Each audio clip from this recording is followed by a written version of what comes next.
Imagine waking up tomorrow morning. You check your bank account. The number is there, unchanged. You reach for your phone, open your trading app. The market is closed. You go to buy groceries. Your card declines. Not because you don't have money, but because your money no longer means anything. This is not science fiction. It has happened before, to powerful nations, with stable economies, with people who thought it could never happen to them. The US dollar is the world's reserve currency. It is the backbone of the global financial system. But what happens the day it breaks?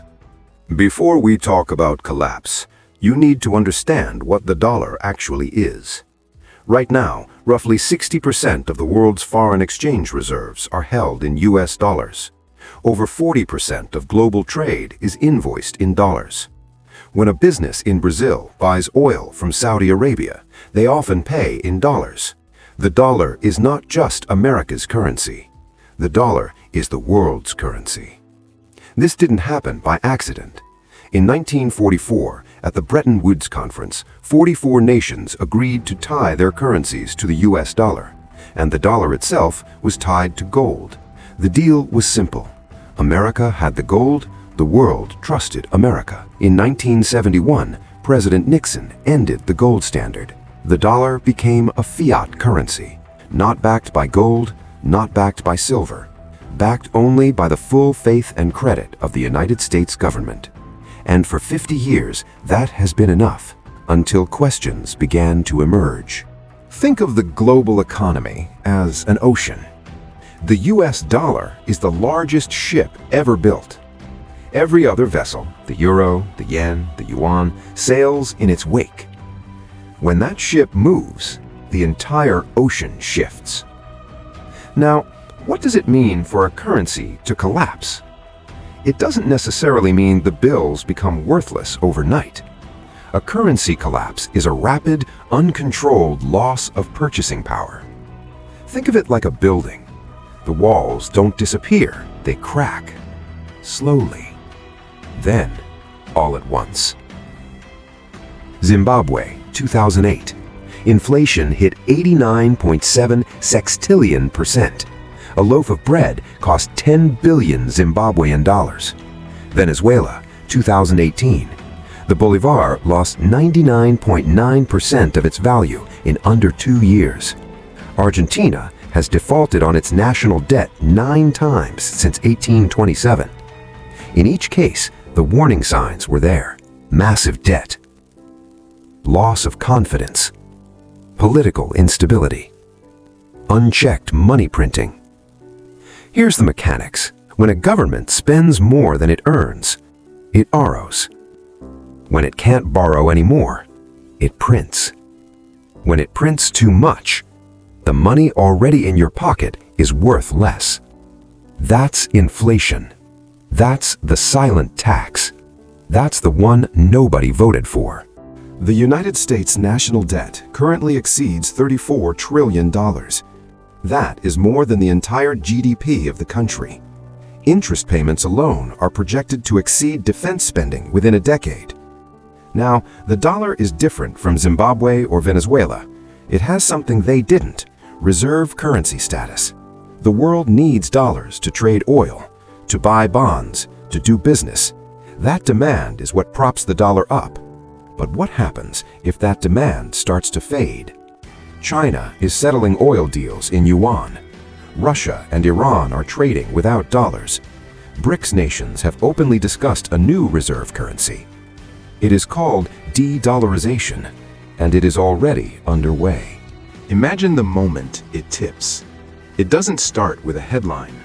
It starts with a rumor, a tweet, a leaked memo. The Fed may be insolvent. Saudi Arabia is dropping the petrodollar. China has stopped buying US treasuries. Within hours, markets react. The dollar index begins to fall, 3%, then 8%, then 15% in a single trading session. Foreign governments that hold US treasury bonds start to sell. Japan, China, Germany, sovereign wealth funds. Each sale pushes yields higher. Borrowing costs surge. The U.S. government struggles to finance its own debt. The Federal Reserve faces an impossible choice: raise interest rates to defend the dollar and crush an already fragile economy, or print more money to cover the debt and accelerate the collapse. This is the moment historians call the Minsky moment, named after economist Hyman Minsky, the point at which a long period of stability built on borrowed confidence suddenly, violently ends. It happened to the British pound in 1992. George Soros bet against it, made $1 billion in a single day. The Bank of England was forced to withdraw from the European exchange rate mechanism, a nation humiliated in 24 hours. The dollar is far more entrenched than the pound was, but so was Rome's denarius, so was the Spanish real, so was the British pound at its peak. Every reserve currency in history has eventually been replaced. Every single one. So the dollar collapses. What actually happens to your money? First, inflation spikes immediately. Imports become dramatically more expensive overnight. The United States imports roughly $3 trillion worth of goods per year. Electronics, clothing, food, medicine. A weaker dollar means all of it costs more, fast. Second, your savings erode. If inflation runs at 20%, 30% or higher, that $50,000 in your savings account loses real purchasing power every single day it sits there. The banks aren't stealing it, inflation is. Third, interest rates skyrocket. Mortgage rates, car loans, credit cards, business loans, all of them tied to the federal funds rate, all of them surge.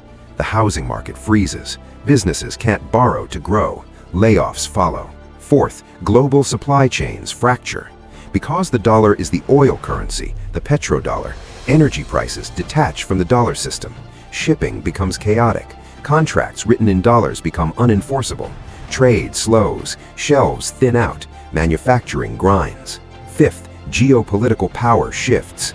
America's ability to impose sanctions depends on the dollar.